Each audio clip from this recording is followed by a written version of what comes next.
नमस्कार, पेश है प्रादेशिक समाचार एकांश आकाशवाणी भोपाल का साप्ताहिक कार्यक्रम प्रदेश की सुर्खियों में। विषय है केंद्रीय बजट 2025, विकसित भारत का बजट। वार्ताकार हैं राशिद अहमद खान। विशेषज्ञ के रूप में मौजूद हैं वित्त मामलों के जानकार प्रदीप करम्बेलकर और चार्टर्ड अकाउंटेंट संजय वर्मा।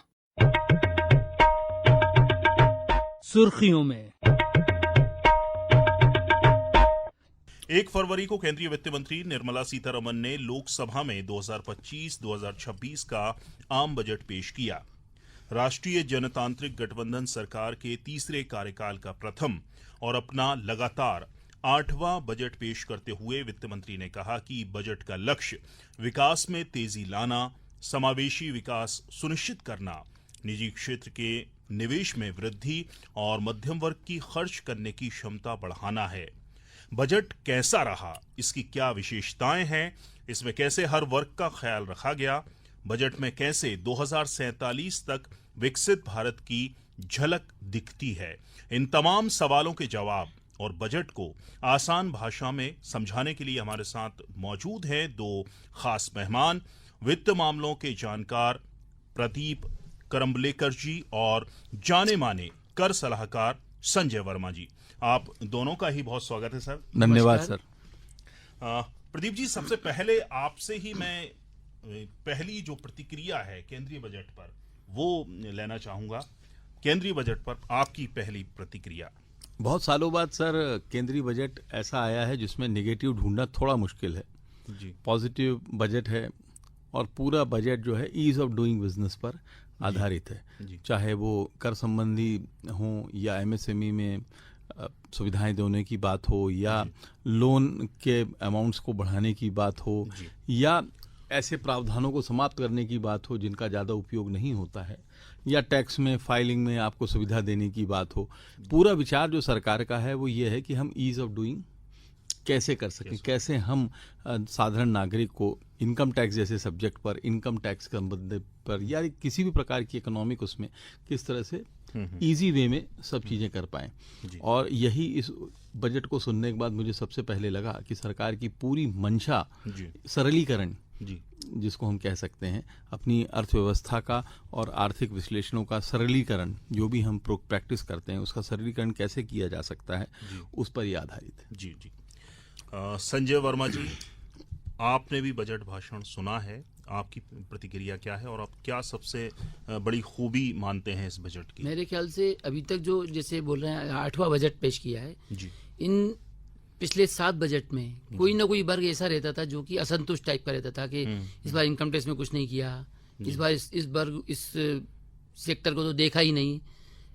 मेरे ख्याल से इस बार ऐसा कोई भी नहीं निकलेगा जो ये कहे कि इस सेक्टर को नहीं देखा। सभी सेक्टर को टच किया गया है और इनकम टैक्स को लेकर तो जो सबसे ज़्यादा बजट का मतलब लोगों के लिए होता है सिर्फ इनकम टैक्स। जी। कई ज़्यादातर लोग ऐसे होते हैं जो सिर्फ इनकम टैक्स के लिए बजट सुनते हैं कि इनकम टैक्स कितना कम हुआ, कितना ज़्यादा हुआ।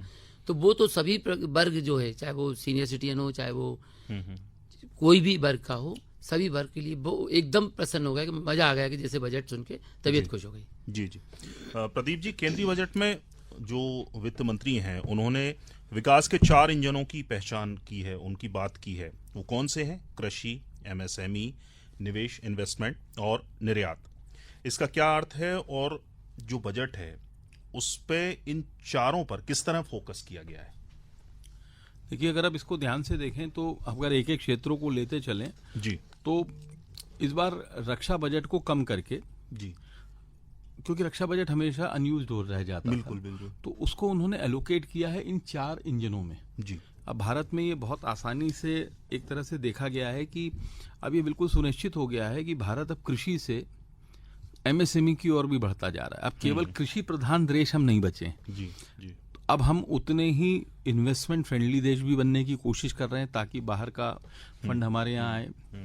दूसरा, हमारा लगातार प्रयास ये है कि हमारे यहाँ के जो छोटे उद्योगपति हैं, एंटरप्रेन्योर हैं, वो किस तरह से ग्रो कर सकें। कृषि हमारा बेस है, तो कृषि पे तो आप एलोकेशन हमेशा ही देखेंगे। और जो सबसे अच्छी बात लगातार होती जा रही है, जो मैं स्टार्टअप्स में भी देखता हूँ और सरकार की भी मंशा दिखती है, कि सरकार अब एग्रीकल्चर को भी एग्रीटेक की तरफ मोड़ने के लिए राजी है। एग्री रिलेशन में जितना भी रिसर्च हो सकता है, जितना भी नया क्रेडिट लिमिट्स हो सकती हैं किसानों के लिए, जितने प्रकार के क्रेडिट्स के प्रावधान हो सकते हैं वो सरकार कृषि में भी कर रही है। अगर आप एमएसएमई में देखें तो लगातार वो क्रेडिट लिमिट्स को बढ़ाती जा रही है कि आप 5 करोड़ से 10 करोड़ की ओर चले जाएं। स्टार्टअप्स के लिए भी देखिए तो आपने उनके लिए भी लिमिट्स को इंक्रीज कर दिया है, महिलाओं के लिए भी इंक्रीज कर दिया। कहीं भी आप देखेंगे तो सरकार चाहती है कि ये जो एमएसएमई है इसी तरह से उसकी वो भी बढ़ा दी कि स्मॉल सेक्टर के एमएसएमई किसको कहेंगे, माइक्रो किसको कहेंगे। कहने का मतलब ये है सरकार पूरी तरह से अब यह समझ चुकी है कि जो भारत का एमएसएमई है वो ग्रोथ इंजन का एक बहुत बड़ा कारक है। तीसरा, इन्वेस्टमेंट की अगर हम बात करें तो हर राज्य सरकार, हर प्रदेश सरकार में जितने भी देश की सरकार है सब ये चाह रही है कि भारत में डायरेक्ट इन्वेस्टमेंट्स, फॉरेन इन्वेस्टमेंट आए जी, और उसको ईज करने की लगातार कोशिश की जा रही है। अब आप देखिए, एक छोटा सा एग्जांपल लूं तो इंश्योरेंस में एफडीआई को 100% कर दिया है, 74 से उठा के 100 कर दिया। माने इसका मतलब बहुत साफ है कि इंश्योरेंस जैसे सेक्टर में जो कि बिल्कुल ही पब्लिक से जुड़ा हुआ है उसमें भी वो एफडीआई के लिए राजी है। पर्पस क्या है? निवेश है। निवेश। एक्सपोर्ट्स को बढ़ाने के लिए भी बहुत सारी योजनाएं शुरू की जा रही। सरकार हर तरफ से क्या चाह रही है कि भारत में पैसा आए, साथ में जो लोग हैं उनको बिजनेस करने के लिए, एमएसएमई को चाहे वो मैन्युफैक्चरिंग करना चाहें, सर्विस इंडस्ट्री में जाना चाहें, उनको क्रेडिट गारंटीज दी जाएं, उनको सुविधाएं दी जाएं। अगर आपने देखा होगा तो स्टार्टअप्स का फंड भी बढ़ाकर बढ़ा दिया गया है। कहने का मतलब क्या है कि किसी भी क्षेत्र में, आपने चारों क्षेत्र कहे, निवेश कहा, कृषि कहा, एमएसएमई कहा, सभी क्षेत्रों को आप देखिए तो सरकार पुश कर रही है। चौथा क्षेत्र आपने और ये कृषि, एमएसएमई, निवेश और निर्यात तो मैंने कहा। एक्सपोर्ट में भी आप देखेंगे तो एक बहुत बड़ी उन्होंने, अगर आप देखेंगे तो उन्होंने एक बहुत बड़ी सुविधाएं एक्सपोर्ट के लिए, indirect tax measures to promote export में बहुत सारी चीजें उन्होंने एड ऑन कर दी है। वो डिटेल काफी बड़ी है, लेकिन आप अगर देखेंगे तो सभी जगहों पर हमने कोशिश की है कि पैसा भारत में आए। खासतौर से ये इलेक्शन का अगला बजट था तो इसमें लोगों को बहुत उम्मीद नहीं थी कि कोई ऐसा कोई बहुत घोषणाएं बड़ी बड़ी की जाएंगी सरकार की तरफ से, लोक लुभावन टाइप की। लेकिन ये बहुत बैलेंस मुझे बजट जो समझ में आया कि विकास, मैंने जैसे ही कहा कि ये पॉजिटिव बजट है, नेगेटिव ढूंढना बहुत कठिन है जी। जहां तक इसका प्रश्न है कि जैसा आपने कहा कि बैलेंस बजट है या चुनाव के बाद का बजट है, तो भारत में चुनाव हर वक्त कहीं न किसी राज्य के चलते रहते हैं, वो इतना बड़ा इशू नहीं है। मुझे लगता है पर्सनल टैक्सेशन में जो सुविधा दी है उसमें कहीं दिल्ली का चुनाव भी उनके दिमाग में हो, मुझे नहीं मालूम। लेकिन ओवरऑल चूंकि सरकार का पूरा प्रोजेक्शन, मोदी सरकार का प्रोजेक्शन जिस तरह से वो बात करते हैं 2047 भारत की, सो हम उस दिशा में अगर बढ़ रहे हैं, विकसित देश की हर लाइन में एफएम बोलती हैं कि हम विकसित भारत की ओर बढ़ रहे हैं, विकास भारत की ओर बढ़ रहे हैं, मोदी जी की 2047 का। अब हर जगह अगर 2047 का विजन लेके ही चल रहे हैं तो उसमें ये चेंजेस आना आवश्यक है। और एक चीज बहुत ध्यान देने की कि जितने भी ये चेंजेस है, जैसे इन एआई पर, टेक्नोलॉजी पर फंड्स का जो एलोकेशन है, वो ये दिखलाता है कि भारत की सरकार पॉलिटिकल हो या नॉन पॉलिटिकल हो, उसको मालूम है कि 60% से अधिक जनता युवा है, 67% जनता 40 से कम है, जो आने वाले समय में इसी का सबका यूज करेगी।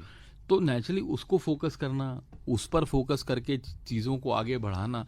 अब हर सरकार का, कृषि तो देखिए धीरे धीरे कृषि वाले ही बच्चे शहरों की ओर, जैसा आपने बोला कि अब उसको टेक्नोलॉजी से जोड़ने का, हाँ, हर जगह अगर आप देखेंगे तो टेक्नोलॉजी, स्टार्टअप्स को भी पुश किया जा रहा है, जो एग्रीकल्चर से रिलेटेड है। जहाँ टेक्नोलॉजी इनपुट है सर, वहाँ आपको बहुत सारी चीजें देखने को मिलेंगी, क्योंकि टेक्नोलॉजी ही आने वाला, मैं कह सकता हूँ, समय है। जैसे एआई का बोल रहे हैं तो सभी जगह पर, वो कृषि में भी, चाहे वो एजुकेशन में, चाहे कहीं भी एआई को इतना ज्यादा प्रमोट कर रहे हैं कि वो ऐसा लग रहा है कि शायद सभी चीज उस पर बेस हो जाएगी। जी।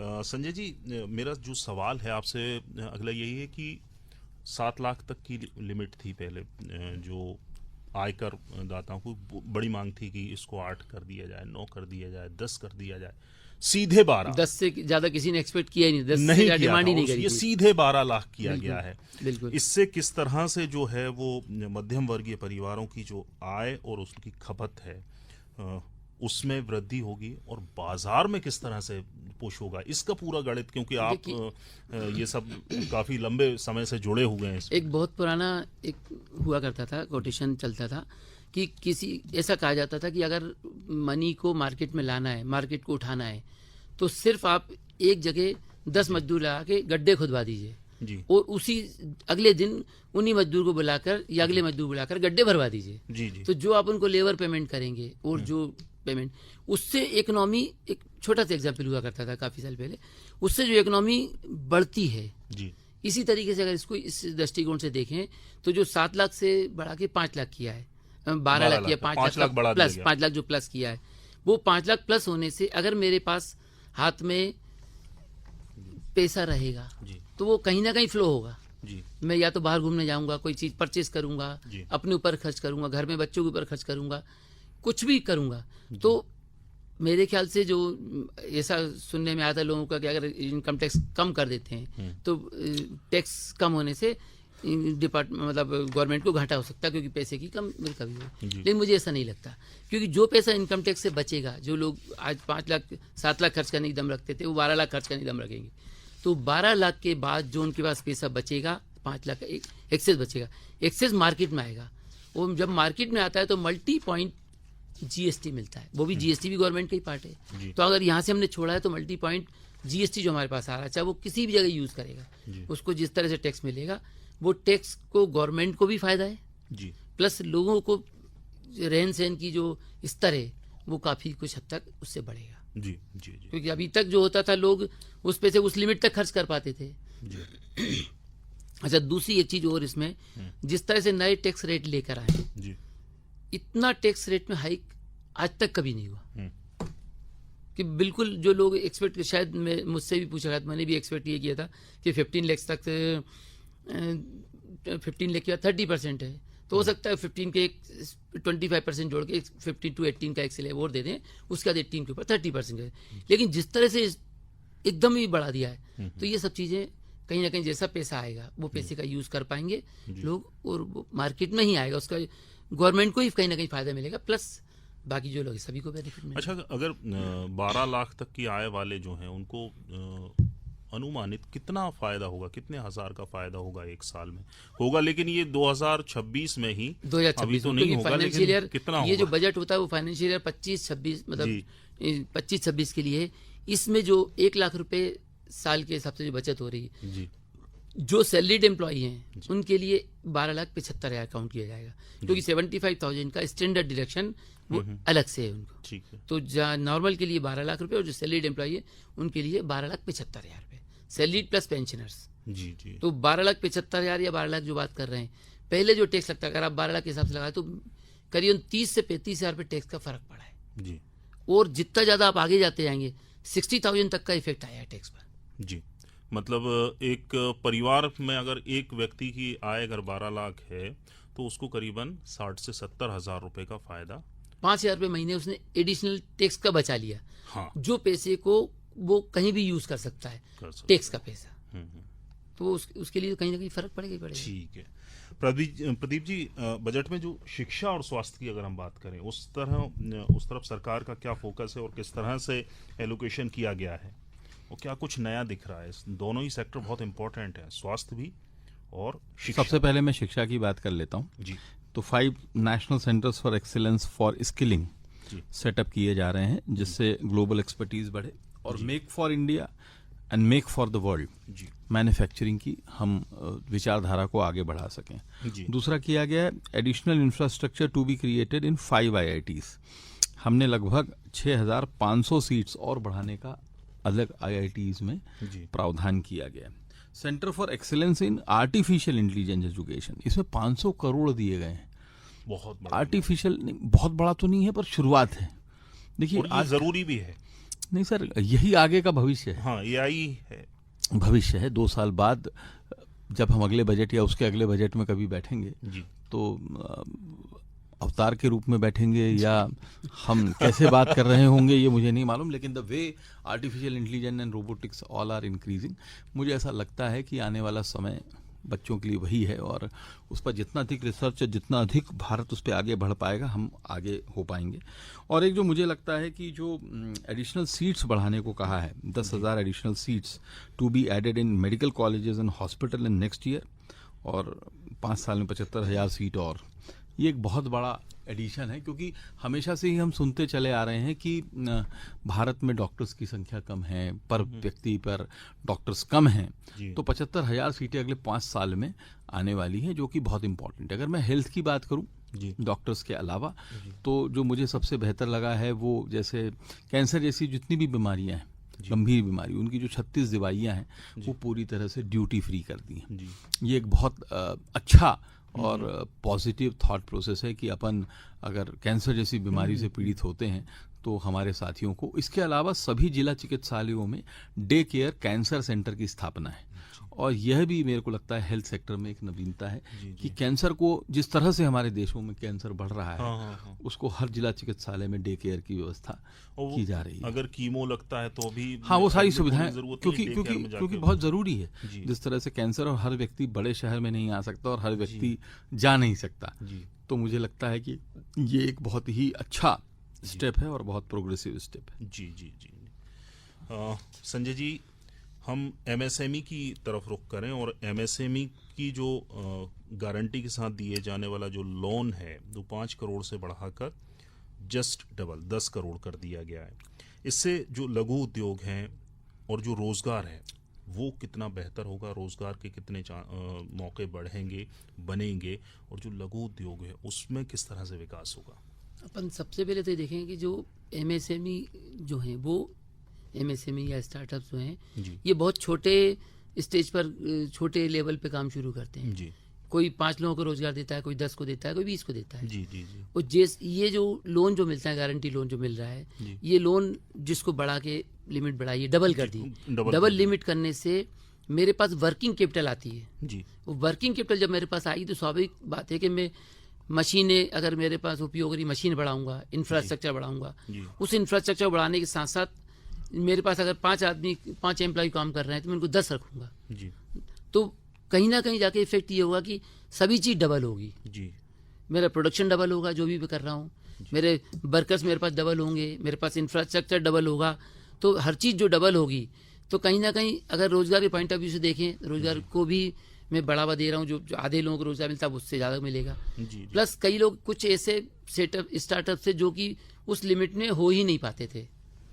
जी। मतलब हम अगर शुरू करना चाहते हैं, हमें मिनिमम उससे ज़्यादा रिक्वायरमेंट है, आपने कहा हमारी तो लिमिट ही 1 करोड़ की है या 5 करोड़ की, उससे ज़्यादा हो ही नहीं सकता। जी। तो वो स्टार्टअप जो नहीं कर पाते थे या जो बिजनेस नहीं सेट हो पाते थे, वो भी आ जाएंगे। लिमिट बड़ी होने से उनको उसका बेनिफिट मिलेगा, वो भी आगे आके काम कर पाएंगे। बिल्कुल बिल्कुल बिल्कुल। कई नए बिजनेस उसमें स्टार्ट हो पाएंगे। और जैसा कि प्रधानमंत्री कई मौकों पर ये कहते भी हैं कि आपको नौकरी मांगने से ज्यादा देने देने वाले की बनिए व्यवस्था, आप। देने वाले बनिए। तो मुझे लगता है कि ये उस दिशा में एक मील का पत्थर साबित हो सकता है कि अगर फंडिंग होगी युवाओं के पास, वो खुद का काम कर पाएंगे और दूसरों को रोजगार दे पाएंगे।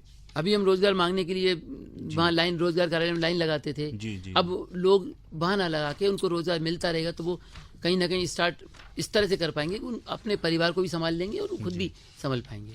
जी जी। प्रदीप जी, बजट में जो है इलेक्ट्रॉनिक कारें, फोन, एलईडी ये भी सस्ते हुए हैं। हाँ, चूंकि ड्यूटी दे रखी है, जी, ड्यूटी जी। हटा दी गई है। जी जी जी। बैटरी पर से जो इस बार के बजट में बहुत सारे ऐसे ड्यूटीज को हटाया गया है जी। ट्रेड में, जिससे भारत में रैशनलाइजेशन हो सके। इवन 7 टैरिफ रेट्स को भी रिमूव कर दिया गया है जो 2023-24 के बजट में थे। सो जितने भी इरेशनल ड्यूटी स्ट्रक्चर्स थे, जितने भी इस प्रकार के स्ट्रक्चर थे, उनको इस बार के बजट में हमने हटा दिया। उसके कारण क्या हुआ है कि ये सारे प्रोडक्ट्स आपको इस बार सस्ते मिलेंगे। लेकिन इसको इस तरह से नहीं सोचिए, क्योंकि बजट में जब भी कुछ इनफैक्ट आता है तो कुछ सस्ता होता है, कुछ महंगा होता है, कुछ महंगा होता है। तो हम ये उसकी हाईलाइट नहीं है कि ये कुछ सस्ता होगा। पहले कुछ सालों पहले तक यही ज्यादा रहता था। इसलिए हाइट होता था क्योंकि पहले सर क्या है, पहले जो बजट होते थे वो बजट केवल आय और व्यय का लेखा जोखा ही रहता था, ये बढ़ा ये घटा। विजन जैसी कोई चीज अब क्या नहीं है, होती अब थी। जो बजट डॉक्यूमेंट है उसमें जो घटा बढ़ा है उसके लिए तो जैसे सरकार ने कह दिया कि वो टैक्स के लिए 7 दिन बाद एक और नया बजट देगी। साल भर कुछ न कुछ रिफॉर्म चल ही रहे होते हैं। तो बजट एक तरह से सरकार के साल भर जो उसने विजनरी डॉक्यूमेंट बनाया है उसका लेखा जोखा है। वो रोज ये प्रस्तुति नहीं कर रहा है कि ये पैसा यहाँ आया, जो सबसे पहले कहाँ से आया, कहाँ गया, क्या महंगा हो गया, क्या हमारे पेपर्स की हेडिंग ये होती थी, क्या बढ़ा क्या घटा। अब वो बहुत इंपॉर्टेंट नहीं है, क्योंकि ना तो पब्लिक उसमें बहुत ज्यादा, जैसा सर ने कहा, वर्मा साहब ने, कि 5 लाख का बेसिक इनकम टैक्स के स्लैब में फर्क आना इम्पैक्टफुल है, पर बाकी कुछ कम होना, कुछ ज्यादा होना, इट्स अ बैलेंसिंग एक्ट, और वो होता रहेगा। सही बात। प्रधानमंत्री का भी रिएक्शन आया, उन्होंने कहा है कि ये आम आदमी का बजट है। उनको अगर एक शब्द में अगर उन्होंने पूरे बजट को अगर बताया कि ये आम आदमी का बजट है, इससे जो देश के नागरिकों की जेब भरेगी, ऑब्वियसली जो 12 लाख तक की जो कर में छूट है वो बढ़ाई गई उसको, और बड़ा बदलाव आएगा। जैसे मैंने कहा ना, एवरीथिंग स्टार्ट्स विथ विजन, जी एवरीथिंग स्टार्ट्स विथ व्हाई। जी अगर हमारी बजट की विचारधारा 2047 का भारत है, जी तो हम शुरुआत कहीं ना कहीं से करेंगे, जी और वो शुरुआत करने का प्रयास पिछले सरकारें, ये सरकार लगभग पिछले कई वर्षों से कर रही है। पिछला बजट जरूर हो सकता है कि उनका कुछ टारगेट ऑफ बजट हो जाए, जी। टारगेट ऑफ मेनी थिंग्स हो जाए, इलेक्शन हो जाए, पर वर्तमान में ये नहीं है। तो इसलिए अभी तो सारा फोकस उसी में है। बिल्कुल बिल्कुल बिल्कुल। संजय जी, 2047 की बात हो रही है, जो विकसित भारत के लक्ष्य को लेकर उसकी जो झलक है वो किस तरह से इस बजट में दिख रही है? आप जिस तरह से हर फील्ड को टच कर रहे हैं, हर फील्ड जी। में लिमिट्स बढ़ा रहे हैं, जी ज़्यादा से ज़्यादा लोगों को कवर कर रहे हैं, जी। तो ये जैसा कि पहले अभी सर ने बोला कि ऐसा लगता था पहले बजट में कि ये 2047 के लिए ये तैयारी कर रहे हैं, जी तो वाकई में ये चीज़ें उसको दृष्टिकोण में रखते हुए उसकी तैयारी शुरू हो चुकी है, जी जी और अब वो स्पीड अप हो रहा है। जी वो भी जितना कोशिश करते जा रहे हैं, जितना एक एक चीज, क्योंकि हर चीज से इफेक्ट पड़ता है। जी। आज जैसे मैं वापस इनकम टैक्स की बात करता हूँ, इनकम टैक्स में जब टैक्सेशन रेट कम होता है, जी। जो कुछ लोग तो फिक्स है जिनकी इनकम आप कम ज़्यादा नहीं कर सकते, फ्लेक्सिबल नहीं होती, सैलरीड एम्प्लॉई है, कुछ हैं, लेकिन कई जगह ऐसी होती है जब बिजनेसमैन है जी। वो उल्टा चलता है। उल्टा चलता मीन्स भाई मैं तो इस बार इतना टैक्स भरूंगा, उससे ज़्यादा नहीं भर पाऊंगा। जी, अब उसमें एक नंबर की मेरी इनकम जो भी हो जाए, मैं अंदर की बात है लेकिन बता रहा हूँ कि उसका कहना ये होता है मैं तो सब 10,000 टैक्स नहीं भर पाऊंगा, इसमें जितनी इनकम मेरी हो सकती है उतनी करना है। अब वही आपने जब टैक्स रेट पीछे ले गए, स्लेब बढ़ गया, जी। तो वो आदमी क्या करेगा, उतने टैक्स भरने में उसकी इनकम बढ़ जाएगी, जी बिजनेस में ज़्यादा से ज़्यादा पैसा लाएगा, जी और सभी जगह से जब एकदम होगा तो इकोनॉमी बूस्ट होगा। जी जी तो स्वाभाविक सी बात है कि 2047 की तैयारी उनको करना पूरी कर चुके हैं, और शायद है कि इतना काफ़ी लंबा टाइम है उसमें, 5-10 साल पहले ही अपन ये कह पाएंगे कि हम तो डेवलप्ड कंट्री में आ गए। जी जी। प्रदीप जी, इस बजट से मुझे लगता है कि सबसे ज़्यादा अगर खुश है तो वो मिडिल क्लास ही होगा, जो कि पहले के सालों तक उसको उतना वो कहें कि तवज्जो वाली बात तो नहीं है, लेकिन इस बजट में सबसे ज़्यादा तवज्जो जो है वो मिडिल क्लास को दी गई है। उसकी वजह भी है जो आयकर वाला मामला है, या यूं कहें कि इससे पहले भी जो मिडिल क्लास है उसको सबसे ज़्यादा शिकायत ये रहती थी कि जो गरीब है उसको तो मिल रहा है, आपको मुफ्त राशन भी मिल रहा है, मुफ्त शिक्षा भी मिल रही है और मुफ्त स्वास्थ्य सुविधाएं भी मिल रही हैं, लेकिन हमें कुछ नहीं मिलता। तो शायद इस बार के बजट में सरकार ने काफ़ी हद तक उसको खुश कर दिया है। हाँ, मैं भी ऐसा मानूंगा, चाहे एमएसएमई हो, जी, एमएसएमई मतलब मध्यम वर्ग से ही हाँ, आते हाँ, हैं, हाँ। स्टार्टअप्स भी लगभग मध्यम वर्गों से ही आते हैं, जी जितने भी एंटरप्रेन्योरशिप को आगे बढ़ाने के लिए चीज़ें होती हैं वो सभी मध्यम वर्ग से जुड़ी है। अगर आप मेडिकल सीट्स बनाने की बात करते हैं वो भी मध्यम वर्ग से ही जुड़ी है, जी और इनकम टैक्स निश्चित तौर पे मध्यम वर्ग से बढ़ा। इसमें जैसे सीनियर सिटीजन की बात करें, सीनियर सिटीजन की संख्या हमारे देश में लगातार बढ़ती जा रही है, जी और जिस तरह से उनके लिए टीडीएस और टैक्सेशन में सुविधा दी गई है, जी। या कहा गया है कि उनके लिए जो उनकी स्कीम थी जो पोस्ट ऑफिस में चलती थी, नेशनल स्कीम जो NSS, थी, नेशनल NSS सेविंग जो स्कीम। चलती थी, उस पर उनको इंटरेस्ट को फ्री कर दिया गया है टैक्स से। सो ये जितनी भी चीज़ें हैं ये कहीं ना कहीं मानसिक रूप से राहत देती हैं। देखिए, 50,000 बचा कि 70,000 बचा, ये उतना इम्पोर्टेंट नहीं। जब आप 12 लाख कमा रहे हो तो 50,000 रुपये शायद बहुत बड़ा फर्क नहीं डालेगा, क्योंकि 12 लाख तक पहुंचना है आपको। अगर टैक्स में एग्जम्पशन लेना है तो 12 लाख तक पहुंचना है। लाख रुपए की इनकम तक पहुंचना है, जो कि अगर आप ऐसे सोचेंगे तो 1 लाख रुपए मंथली कमाने वाले लोग एब्सोल्यूट टर्म में कम होंगे, कम होंगे, है ना? लेकिन तो लगभग बहुत सारे लोग बिना ही टैक्स के हो जाएंगे। सही। तो अगर आप उस ढंग से देखें हाँ। तो बेहतर है। तो एक मानसिक रूप से आदमी को लगता है कि अच्छा, यार अपन सरकार तो को इससे कितना क्या फर्क पड़ेगा उसके काफी रेवेन्यू पे? काफी बड़ा बजटरी 1 लाख करोड़ का शायद बजट इफेक्ट तो आएगा, लेकिन जो मैंने बोला था कि ये इफेक्ट उन्होंने मतलब ये चीज तो बोला है कि बजट इफेक्ट मेरे पास आएगा, कम होगा, लेकिन वो पैसा जैसे सर्कुलेट होगा, जी वो सर्कुलेट होने के कारण अलग अलग पॉइंट्स पे जीएसटी सभी पॉइंट पे आज की डेट में जीएसटी के सभी पॉइंट से जो टैक्स आएगा तो कहीं ना कहीं वापस कुछ पार्ट हमारे पास वापस भी आएगा। वो उसको जिस तरह से हम देख रहे हैं, अगर आप कभी पिछले रिकॉर्ड देखेंगे तो जीएसटी कलेक्शन है हर क्वार्टर में, ईयर वाइज हर क्वार्टर में जीएसटी कलेक्शन बढ़ता जा रहा है जी और जो टारगेट वो लेके चल रहे हैं मेरे ख्याल से उससे 10 या 15% ऊपर ही जा रहा है। जी तो उसी चीज को ध्यान में रखते हुए इनकम टैक्स कम करो, पैसा आएगा, सर्कुलेट होगा, मनी सर्कुलेट होगी, जितनी सर्कुलेट होगी उतना उसका यूज होगा, उससे मिलेगा। जी जी हमारे साथ आप दोनों ही मेहमान, संजय जी आप और प्रदीप जी आप आए और इतनी आसान भाषा में, शब्दों में बड़ी बड़ी चीज़ों को आपने बता दिया। बहुत बहुत शुक्रिया सर। धन्यवाद धन्यवाद बहुत-बहुत आपको। नमस्कार। कार्यक्रम के आज के अंक में इतना ही, फिर मुलाकात होगी। नमस्कार। सुर्खियों में